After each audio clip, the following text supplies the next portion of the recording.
On continue avec l'actualité du théâtre et avec Jean-Philippe Viau, nous avons choisi un programme de saison, de nouvelles pièces qui vous feront terminer l'année avec légèreté. Oui, ce sont deux sympathiques créations au sujet bien différent, mais ô combien distrayants, qui font l'actualité théâtrale de la semaine. L'une de ces pièces nous entraîne au tout début du siècle dernier, dans l'univers d'un célèbre cambrioleur. La pièce qui suit a été créée, elle, à l'occasion du 150e anniversaire de la naissance de son auteur, Maurice Leblanc. C'est Arsène Lupin. Une comédie policière adaptée et mise en scène avec toute l'imagination débordante de Delphine Pillard. Cette histoire inédite, particulièrement bien ficelée, est interprétée par 5 jeunes comédiens qui collent à merveille aux personnages de l'époque.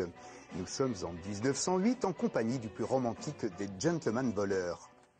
Je suis une jeune fille vulnérable qui a besoin d'être protégée. Je suis votre sauveur. Sonia! Sonia! Jacques! Chérie. Tu es peut-être fort, mon petit Lupin, mais je suis plus fort que toi, moi.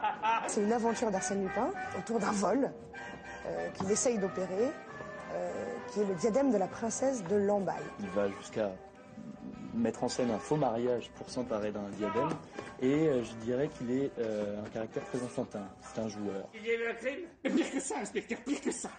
Arsène Lupin a encore frappé. Lupin, j'ai le regret de vous annoncer que votre monnaie est un faux. Arsène Lupin. Oh! J'interprète Arsène Lupin, qui est un personnage à part entière, une figure populaire, désinvolte. Mettre ce personnage-là sur scène, ça rend le spectateur témoin de tous ces changements de costume, de rôle, un passage d'un rôle à l'autre. Moi, mon personnage, c'est purement et simplement le dindon de la farce. Vous ne m'accompagnez pas? Ah non, je reste aux côtés de Ganimard pour attraper Lupin. Oh, Jacques! Quel homme courageux vous faites!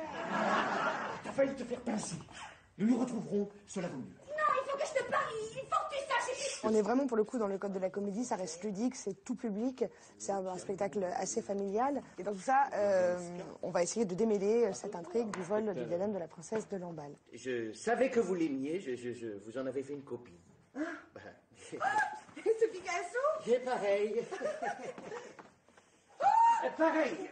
Oui, mais c'est moins bien réussi. Il n'a pas su saisir l'énigme du regard. Tous ceux qui ont aimé et aiment toujours l'œuvre de Maurice Leblanc vont apprécier à sa juste valeur cet Arsène Lupin théâtral de Delphine Pillard. Alors, idées, trouvailles, audace, humour, mystère et suspense règnent en maître dans cette excellente mise en scène. C'est malicieusement construit.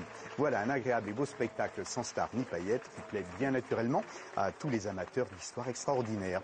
Voilà, c'est tout pour aujourd'hui. Bon théâtre et à très bientôt.